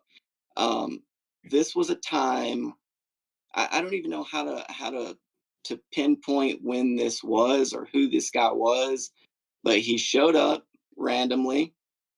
Roger wasn't there this day, so I'm not sure what this was. If this was like me teaching, what that, I can't remember what that class was, like a Tuesday, Thursday. No, it wasn't that. See, I can't get to the bottom of this. This guy showed up, started on his butt with everybody, tapped everybody out. He's kind of skinny, dirty blonde hair, maybe 5'10", and a look like this the whole time. Never changed his look the whole time. He just tapped everybody out, left. Yeah, I got a picture of it there on the screen. Now, this is who I think. This is who I think. Roger's going to pull it up, and you're going to see it here in a second. It might not be. It might not be. So I don't want to put this guy under here. You're not 100% on this one? Let me see. So we're not going to say his name. Well, who is this guy right here? I can't. So I see another square, but it says watch stream. Do I click on that? Yeah, click on that. Oh, okay. So I never used this app before. Hold on. Oh yeah. I know who it is. I'm quite sure that this was the guy. It might not have been, and I might be 100% wrong, but this is the type of individual that this was that day. And not that it matters or it has anything to do with anything, but I just found it insane that somebody showed up wearing panties and just crushed everybody in the whole room. He didn't roll with you. You were there that day, though. He was really, really good. Like his jiu-jitsu was solid. I'm not going to say his name. I know who you're talking. Obviously, I know who that is. And that's what I thought you were talking about, but that's really weird. I don't ever recall hearing anybody ever say anything about that at all. So I don't know. The crazy part is, go ahead. No, I'm just saying he's like legit good jiu-jitsu. But he stopped coming after COVID. I don't know if he bought into the whole COVID thing. I don't know if he's even training anymore, but man, he was really good. So whatever his clothing option choices are, that's besides the point. His jiu-jitsu was solid. He was good. Is there a dress code at Wolfpack? We do. We have a dress code. I don't normally. I remember being like, well, wasn't it like certain color gis? Yeah, certain, and a rash guard. You got to wear a rash guard. But nothing about nothing about your undergarments below the waist, I guess. Yeah. So I don't know. Might not even be the guy. It sounds like that it is. And the only reason that I found that interesting at all is that somebody would show up in this type of outfit and just obliterate everybody in their path. But I guess stranger things have happened. Yeah. I feel like I was going to say something else there. Dang, Roger, you got anything else here before I get? Man, I'm just saying. Like I talked to David about this exact story, and he said the guy just had on like bright colored boxers. So I was hoping like Jared could confirm this once and for all, but I know. I never heard that story. Never heard that story.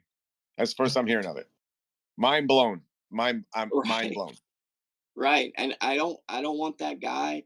Roger, don't even put that Dude, he's in coming there for because you. Yeah, if you put this out, he's gonna get you.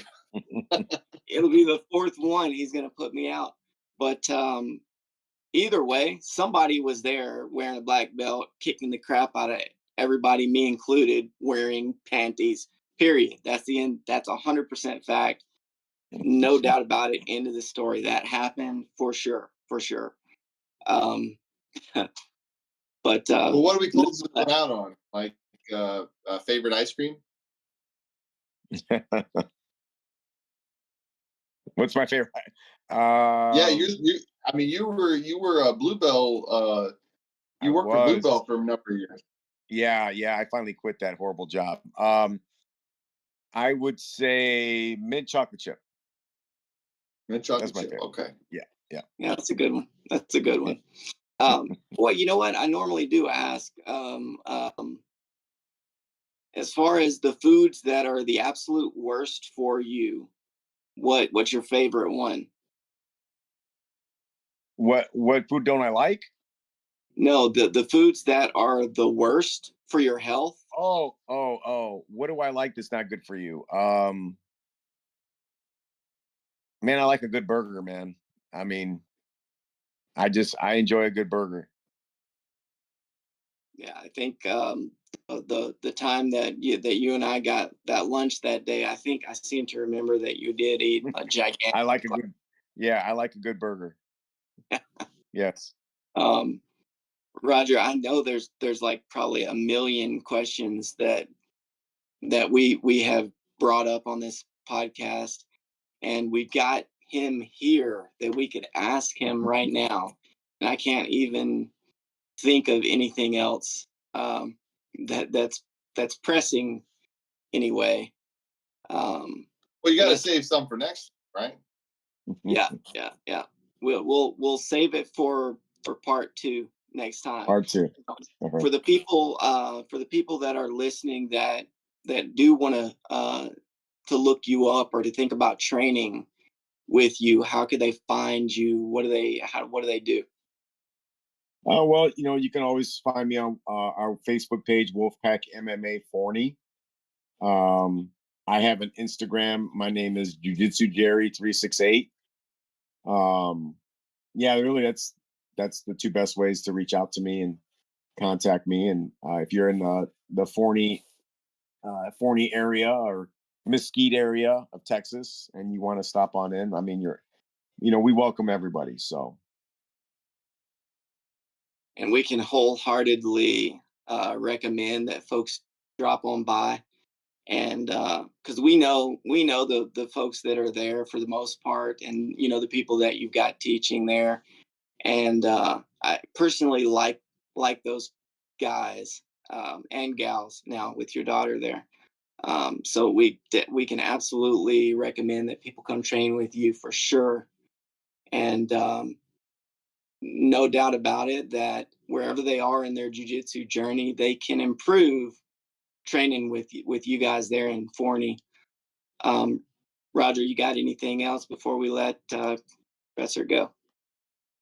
Oh, just a quick thing. My brother talked to a teenage friend. He used to be our neighbor of ours, and he said he stopped in, he started training, and he saw a picture of me up there, like I guess it was like a class photo that we all took, and he's like, "What the heck? I know that guy." You're talking about I think his name is Josh Burnett. Yes. Yeah. Really good guy. I like Josh a lot. He's a good dude. And he's another one. He soaks it all in. So yeah. Awesome. Well, I'm proud. He was amazed. He was amazed, like training up there. So he's telling my brother stories about how he likes it up there so much. Josh is a good guy.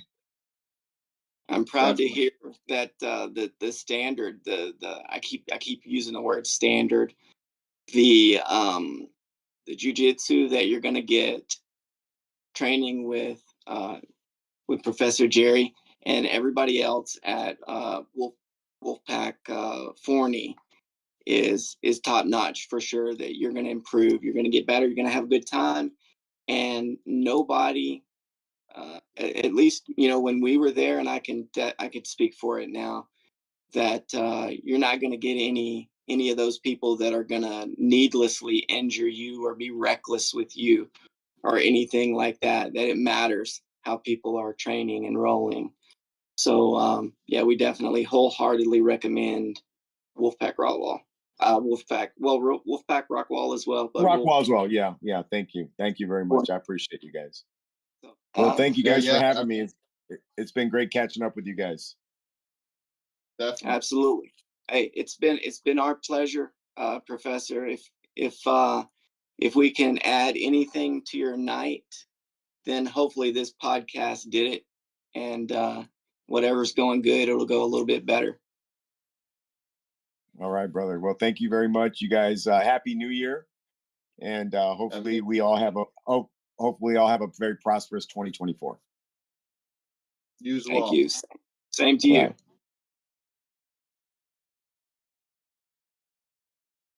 Oh, you got your jeans up? Oh, look.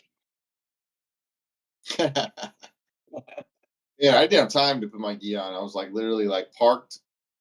I was talking to Sophia, she, basically was doing wedding invitations, and she's having a little friction with her mom, so we were talking that out. And I texted you like during that, and then you texted me whenever that you had Jerry's info, and then it's funny, I didn't even ask her about doing the podcast, but she was like, "Do you have a podcast?"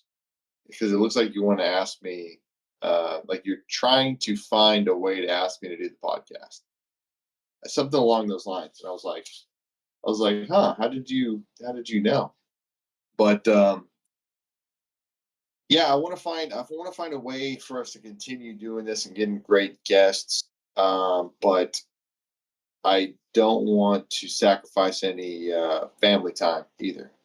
Right. No, I agree 100%, because it really does take up a lot of time, especially when we're not 100% sure when we're going to start or end. It's like it's a whole block of time. We're still literally going right now, right? So Yeah. I agree 100%. What we should do is we should dedicate a certain time frame. Like, this is the time that we're going to have a show this week, this day at this time, and whatever, however many times we're going to do it. If we can't get the person for those days, then we need to have a backup.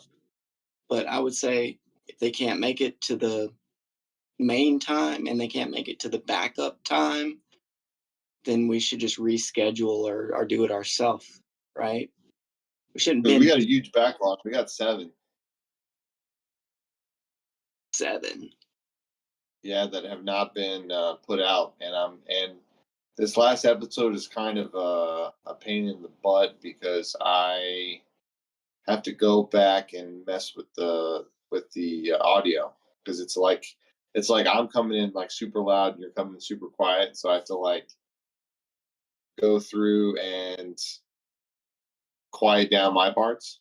And I raised all the volume for everything, and then I have to pull my levels down. So you got it was hours of doing that? No, just 57 minutes, because half of it actually recorded fine. But then I got 57 minutes of like you turn the volume up in your headphones to listen to your parts, and then it's like me like screaming, like blowing your eardrums out. Yeah, so I'm like, I mean, in that last podcast, You're whispering, and it's like, huh, what? Yeah. he literally, that is the way that Eric was whenever it was like fever pitch, like the guy was punching him and breaking his nose and all that. Yeah, he was like, hey, I think I need to go to the hospital. I think I gotta broken nose is bleeding. Does it look like it's bleeding? It's like blood coming all down through here. Yeah, you got hit right there. Not so much here or here, right there. But Yeah, yeah, because he said he got countered, like the guy threw one over the top. He like left this out there and left all this exposed. that did happen. But that left, it was not a punch over the top. It was a punch that came up that way. And that's Oh, what hit. I mean, because it was a lot of this kind of deal, punch and then cover. But the cover wasn't like standard boxing cover. It was, I don't know if what we had training. I mean, he had trained. So this kind of thing was something that we had trained before. It was just that punch came right up through the bottom and kind of hit it at an angle right there. It's yeah. probably What isn't? I'm not a boxer, but isn't the cover up like a little bit of an angle, like towards the uppercut? Like, aren't you supposed to like block I think it an depends on uppercut by then? I think that it depends on the art, because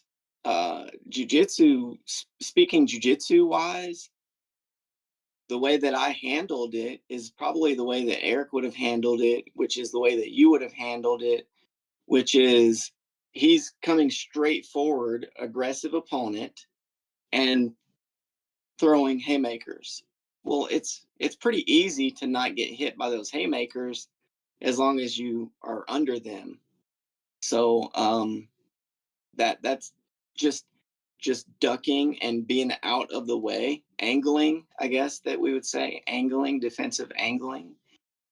That's what he should have done, is be at an angle as Robert came in with those crazy punches. If Eric just would Yeah, have, if he would have just went like this, just moved his feet like a foot to the right or left, that the punches wouldn't have had that sting that they had. He would have been at the end of the punch, and maybe Robert would have tried to, refocus or whatever, but it wouldn't have been so easy. It wouldn't have been just like punch, punch, punch, punch, broken nose. So, yeah, I don't know. man. I don't think I could have let that guy leave the building, broken nose or not. I think I would have been like, okay, let's go for real, and gave him something worse. I mean, like Jerry was talking about, almost breaking Bucky's arm. That's when I think that's when Bucky got the most injured. Yeah. Was from that. Like, he was like, oh man, I'm because I remember the guy was like, oh, what he was like, what did I do? Like, why is everybody going so hard? What did you do? Because you are. I'm telling you, man. Some people, did he say those words? What did I do? I don't remember exactly what he said, but it was something along those lines. Like, man, like everybody's trying to fuck me up. Yeah. After you tried to fuck everybody else up. Like, he was trying to fuck everybody up.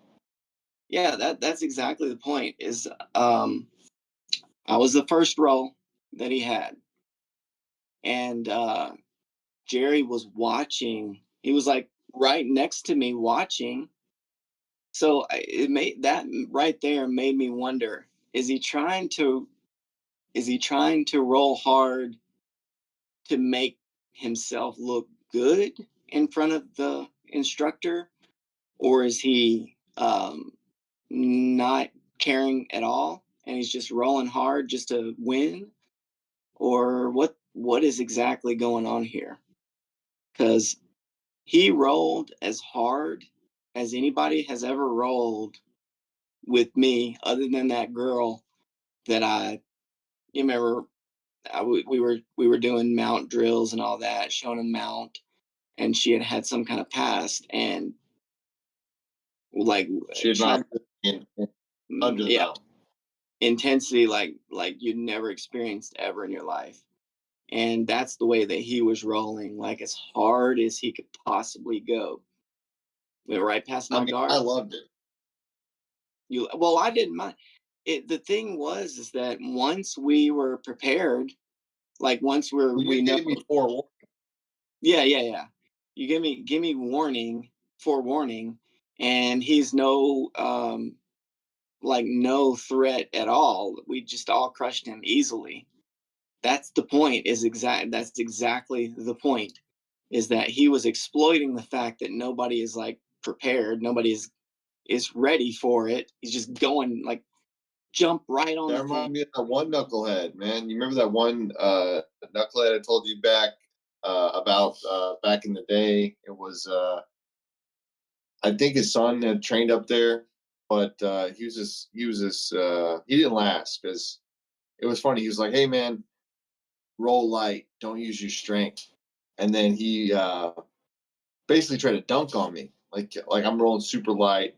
He catches submission, and then he's like, "Yeah." And then I was like, "Okay, let's roll again." I want to roll again. And I was like, "What the hell? If I ever roll with you again, like, but no, he just ran from me after that." Who was it?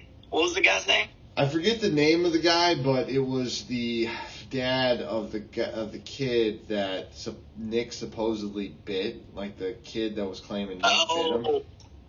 You know what I'm talking about. I tell you, yeah. His name was Clay, right? Was it? I don't remember. I just know he's a shitbird that if I ever see him again, like, I'll be tempted to like just mess him up on the spot. Yeah, that he really does.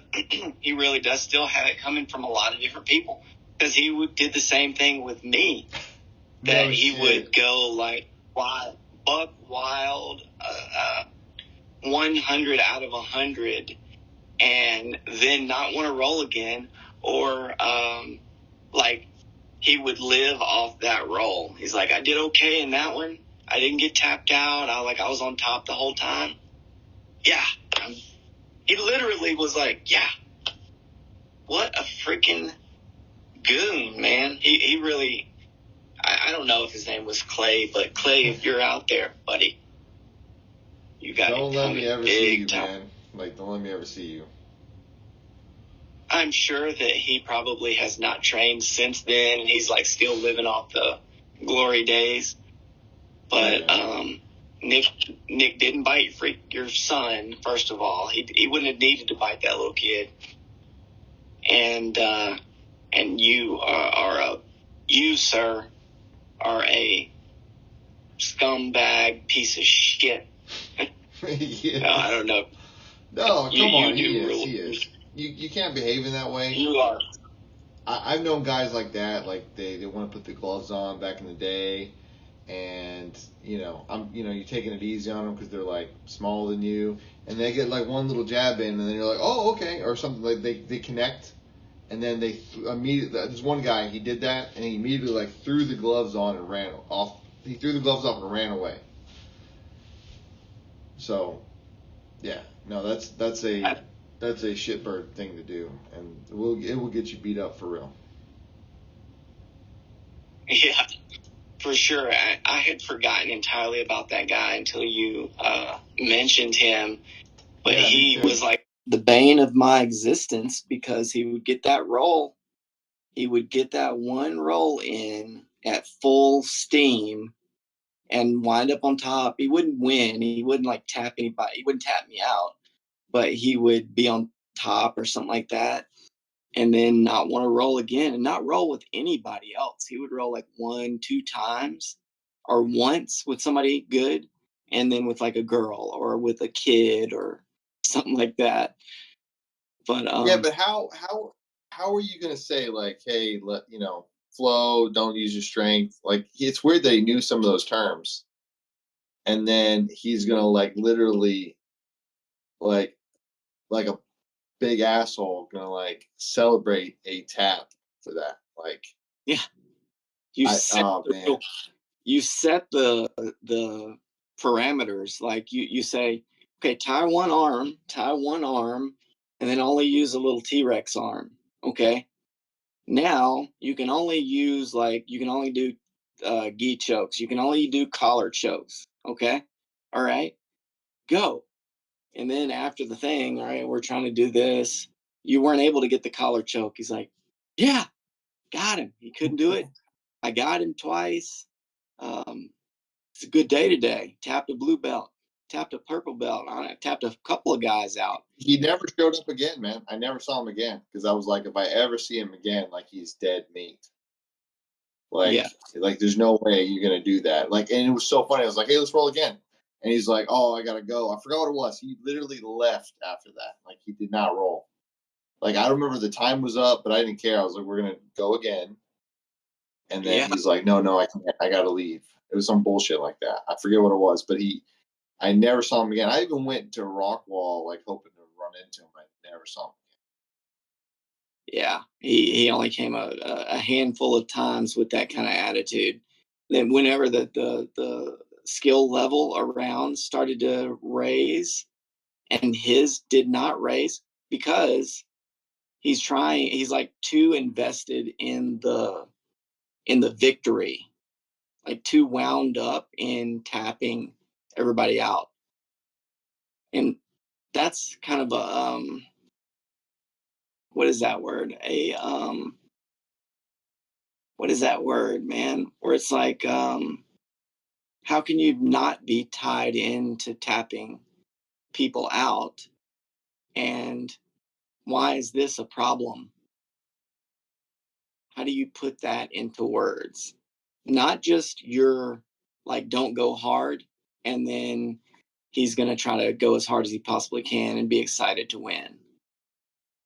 But why is it a problem when some people go hard, and it's not a problem when other people go hard? Like, what the heck is it?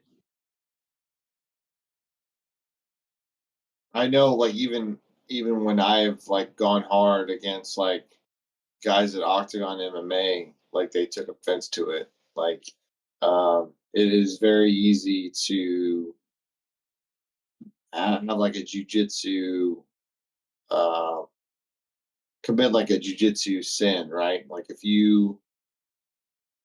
if somebody like I rolled the brown belt and he was kind of taking it easy on me, and I started to go hard, and of course he's going to turn it up because he took offense to me like going so hard as a white belt. Because I remember we were training up there, and that dude hated my guts ever since then because he took the time to like show me some stuff, and then he was kind of like being playful, and then I was like, oh, let me go. I forgot what it was. I forgot exactly what it was, but I remember I turned it up, and then he turned it up, and it ended up like we ended up like going off the mat just because I was just super going for it. And after that, he was like, fuck you, dude. Which rightfully so. Like I was going super hard, and he took offense to it. Yeah, that I would say tread lightly when it comes to the actual ability of your jujitsu training partners or your rolling partners. Just navigate that carefully because you don't know whatsoever if they are being really nice or if they are like hurt or what the heck the case is. That just Yeah, who knows? treat it carefully, because if you navigate that thing the wrong way and offend them, is that the right word? Offend? Well, he was definitely offended, so I did offend him. This brown belt. If we were to put ourselves in that spot, is it that you're offended, though, that makes you want to crush somebody? I think it is. I think it is. Maybe just show me like, hey, I was being nice, but now I'm going to give you uh, the full brunt of my skill. It's kind of how it went after that. Yeah, yeah. You've played the cards that you have and forced our hand at that point. But man, I think Yeah. it'll be. So I've been on that end. I've been on that other end. Not only have I been on that other end, I feel like I stayed on. I'm telling you, you can see a little bit, I think, in the videos. Maybe not the ones that I've sent you, but if you go through that list of me and Eric rolling, that you can see some dumb, stupid crap that I'm doing. And you can see little remnants of me the previous, like just leading into, I got a little bit more sense and I'm going to be okay. That it's right at the end of that. You know what I mean? But I spent probably the first year and a half on the receiving end of, I feel like, being green lit, but who knows? Maybe not. Maybe not. Maybe I was just getting the crap kicked out of me just for the heck of it. Who Well, hey, knows? we're running out of time. You issued a challenge the other day, and we do need to release like what we wrote down for that 30-day meal challenge, and like the before and after weights if we have them, or an estimate. Yeah. Whatever we have. But you issued a challenge about getting on the mats. Yeah. We'll have a few days a few days left. Where are you going to do your mat time? As I have an idea where I'm going to go.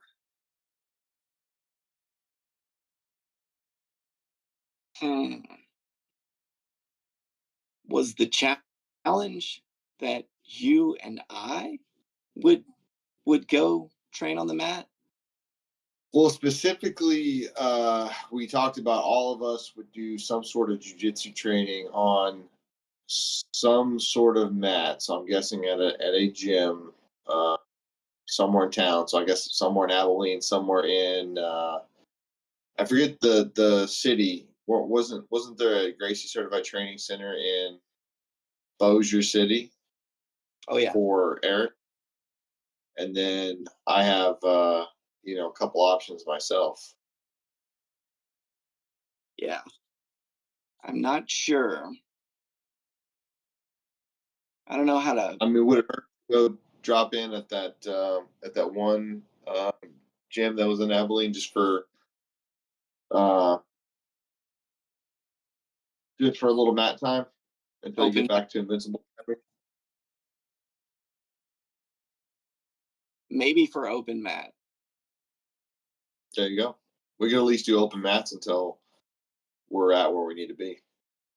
Yeah, what's wrong with that? I mean, it's not like you're adding anything to your arsenal per se, that you're just sharpening what you already have. There you go. Yeah, nothing wrong with that. And I'll verify that is correct before either way. But yeah, man. Okay. 12-18. 12-18. Is that when we shot that last one?